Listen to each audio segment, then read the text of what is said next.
नमस्कार, मैं हूं राजीव कुमार और इस वक्त हम आजमगढ़ के सांसद और भारतीय जनता पार्टी के प्रत्याशी दिनेश लाल यादव निरहुआ जी से रूबरू हैं। यूपी तक से बातचीत हो रही है। आज तो धर्मेंद्र यादव जी का भी टिकट फाइनल हो गया, क्या कहेंगे? अखिलेश भैया तो आए नहीं।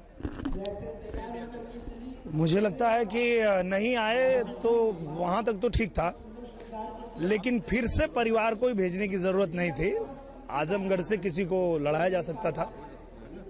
यही जो उनकी सोच है कि अगर यादव लड़ाना है तो सिर्फ उनके घर में ही यादव पैदा हुए हैं, बाकी पूर्वांचल में कोई यादव उनको दिखता नहीं है। ये दिक्कत है, बाकी कोई दिक्कत नहीं है। तो अब तो सवाल ये भी उठा कि आपने कहा था कि वो जहां से लड़ेंगे हम वहां से लड़ेंगे।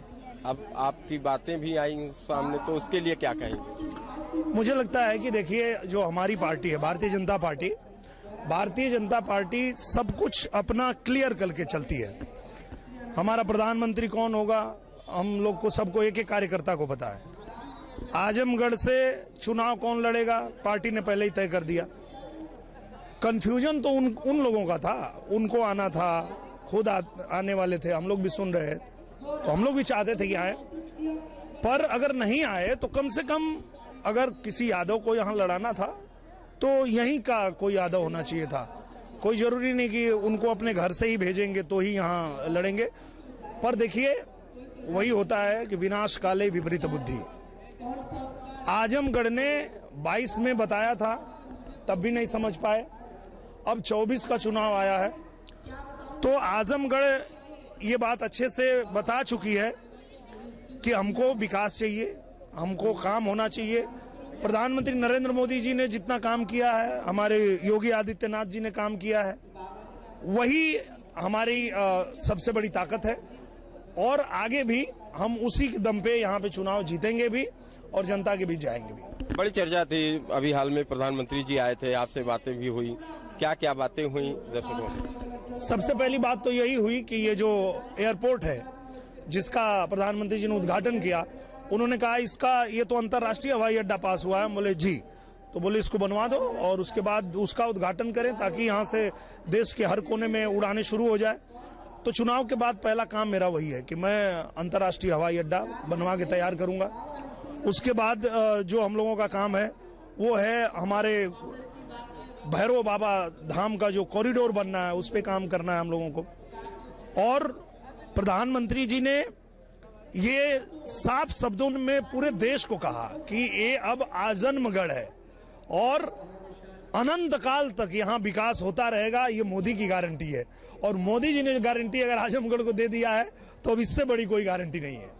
अच्छा दिनेश जी, बेबाकी से बात करने में आप भी माहिर हैं। हमारा सवाल है कि जो सोशल मीडिया पे और जिस तरीके के सवाल पूछे जाते हैं, चुनाव हो गया, अब तो आदर्श आचार संहिता भी लग गई, अहिर रेजिमेंट को लेके अभी काफी लोगों में है कि दिनेश जी ने नहीं लागू कराया, दिनेश जी ने सवाल नहीं पूछा।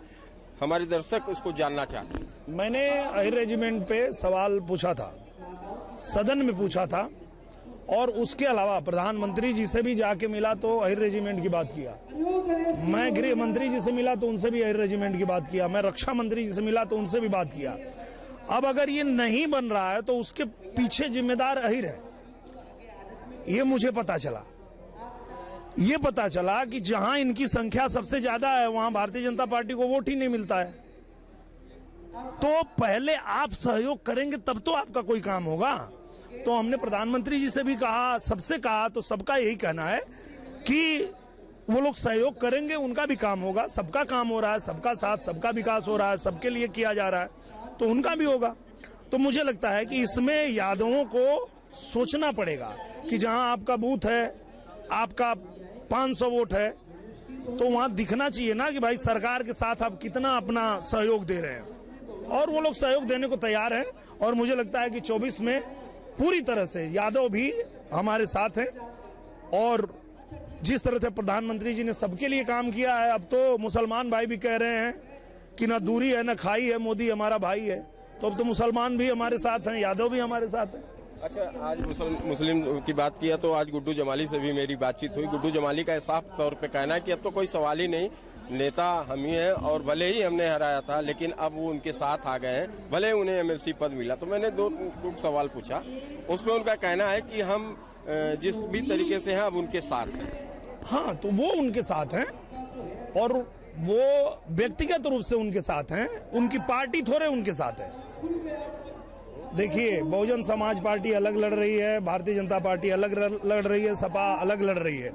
तो ये अब जब अलग अलग लड़ाई है तो ये लड़ाई में भारतीय जनता पार्टी 22 में भी आगे थी, 24 में बहुत ज्यादा आगे हो जाएगी जी। तो इसको लेके आप क्या कह रहे हैं, क्या चुनौती आपके सामने अब? मुझे लगता है कि कोई चुनौती नहीं है। जनता ने मन बना लिया है कि हम भी बूथ पे जाएंगे, कमल का बटन दबाएंगे, 400 सीट जीतकर 24 में फिर मोदी ही आएंगे। अब की बार 400 पार, एक बार फिर से मोदी सरकार। आपने जिसको हराया था धर्मेंद्र यादव को, उनका फाइनल हुआ है, आज ही हुआ है। तो अब एक बार तो आपको नतीजा मिला लेकिन दूसरी बार भी चुनौती है, क्या कहेंगे? मुझे लगता है कोई चुनौती नहीं, क्योंकि आप देखिए ये आजमगढ़ की जनता क्या नहीं देख रही है कि हम 19 में जब हारे थे ना तो भी आजमगढ़ नहीं छोड़े थे, लगातार आजमगढ़ में थे, आजमगढ़ का काम कर रहे थे, आजमगढ़ के लोगों की तकलीफ सुन रहे थे और वो सरकार तक पहुंचा रहे थे। 22 में हारने के बाद धर्मेंद्र जी कई दिन आजमगढ़ दिखे हैं, यही तय करेगा। आजमगढ़ की जनता ने देखा है कि जब मैं हारा था तो भी यहीं था, जीता था तो भी यहीं था, पर वो हारे भाग गए, उनके भैया जीते भाग गए। तो भागने वालों के लिए अब आजमगढ़ नहीं है, आजमगढ़ अब उसी के साथ है जो आजमगढ़ के साथ रह के काम करेगा। दिनेश जी, आप अभी पश्चिम बंगाल की यात्रा पे थे तो हमने देखा कि बंगाली में आप गाना गा रहे हैं, वहाँ के दर्शकों और वहाँ के श्रोता में आपके दिल में बसे हैं। अब तो यूपी में आ गए, अब तो चुनाव की घोषणा हो गई, आचार संहिता भी लग गया, अब यूपी तक से भी बात हो रही है। तो बंगाली की जगह हिंदी और भोजपुरी के लिए भाषा में आप क्या कहेंगे?